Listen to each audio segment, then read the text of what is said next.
প্রিয় দর্শক, আপনি কি জানেন ইসলাম গ্রহণের পর যিনি সবচেয়ে বেশি হাদিস বর্ণনা করেছেন তিনি কে? তিনি হলেন আবু হুরায়রা রাদিয়াল্লাহু তাআলা আনহু। কিন্তু কখনো কি ভেবেছেন এই জ্ঞানের বাতিঘর কিভাবে ইসলামের আলোতে প্রবেশ করেছিলেন? না, আপনি এটা কখনো ভাবেননি, কিন্তু এই বিষয়ে আমি ভেবেছি। আজ আমরা জানব কিভাবে আল্লাহর নূর তার অন্তরকে আলোকিত করেছিল। কুরআন ও হাদিসের আলোকে হৃদয় ছোঁয়া এক হেদায়েতের গল্প আজ আপনাদের কাছে আমি শেয়ার করব ইনশাআল্লাহ। তার আসল নাম ছিল আব্দুর রহমান ইবনু সাখর আদ-দাওসী। আবু হুরায়রা রাদিয়াল্লাহু তাআলা ছিল তার উপনাম, কারণ তিনি একটি বিড়ালের যত্ন নিতেন। তিনি ছিলেন ইয়ামেনের দাওস গোত্রের একজন সাধারণ যুবক, গরিব, নির্জন প্রিয়, কিন্তু অন্তরে ছিল আল্লাহর পিপাসা ও সত্যের খোঁজ। ইসলাম তখন ছিল ধীরে ধীরে ছড়িয়ে পড়া একটি আলোর মতো, আর সেই আলোয় পৌঁছে যায় তার অন্তরে। তুফাইল ইবনে আমর আদ-দাওসী রাদিয়াল্লাহু তাআলা আনহু এর দাওয়াতের মাধ্যমে তুফাইল ইবনে আমর রাদিয়াল্লাহু তাআলা মক্কায় এসে রাসূল করিম সাল্লাল্লাহু আলাইহি সাল্লামের দাওয়াত শুনেন।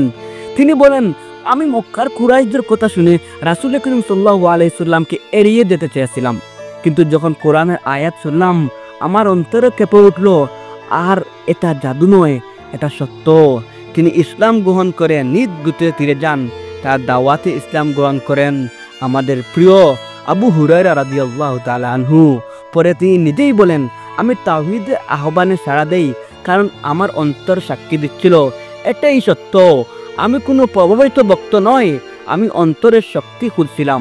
কোরআনে আল্লাহ রাব্বুল আলামিন আরো বলেন, ফামাই ইউরিদুল্লাহু আন ইয়াহদিয়াহু ইয়াশরাহ সাদরাহু লিল ইসলাম। যাকে আল্লাহ হিদায়াত দিতে চান তার বক্ষ ইসলাম গ্রহণের জন্য প্রশস্ত করে দেন। সূরা আল আনআম 6 নম্বর সূরা 125 নম্বর আয়াত। আল্লাহ রাব্বুল আলামিন আরেকটি আয়াতে বলেন, আল্লাহু নূরুস সামাওয়াতি ওয়াল আরদ। আল্লাহ হচ্ছেন আকাশ ও পৃথিবীর নূর। সূরাতুল আন-নূর 24 নম্বর সূরা 35 নম্বর আয়াত। আবু হুরায়রার হৃদয়ে সেই নূর নেমে এসেছিল, আর তিনি হয়ে উঠেছিলেন ইসলামের জ্ঞানের এক উজ্জ্বল আলো। আবু হুরায়রা রাদিয়াল্লাহু তাআলা ইসলাম গ্রহণের পরে মদিনায় আসেন 7ম হিজরিতে খায়বার যুদ্ধের সময়। তিনি রাসূল করিম সাল্লাল্লাহু আলাইহি সাল্লাম ছায়াতলে চলে আসেন এবং আহলুস সুন্নাহ এর অংশ হন। একদিন বললেন, ইয়া রাসূলুল্লাহি, ইয়া হাবিবাল্লাহি, আমি হাদিস শুনি কিন্তু বলে যাই। তখন রাসূল করিম সাল্লাল্লাহু আলাইহি সাল্লাম বললেন, তুমি তোমার চাদর বিছাও। তিনি চাদর বিছালেন। রাসূল করিম সাল্লাল্লাহু আলাইহি সাল্লাম দোয়া করলেন এবং বললেন, এখন তা নিজের গায়ে জড়িয়ে নাও। তিনি জড়িয়ে নিলেন এবং বললেন, এরপর আমি আর কোনো হাদিস বলিনি। সুবহানাল্লাহ। এটার প্রমাণ কি?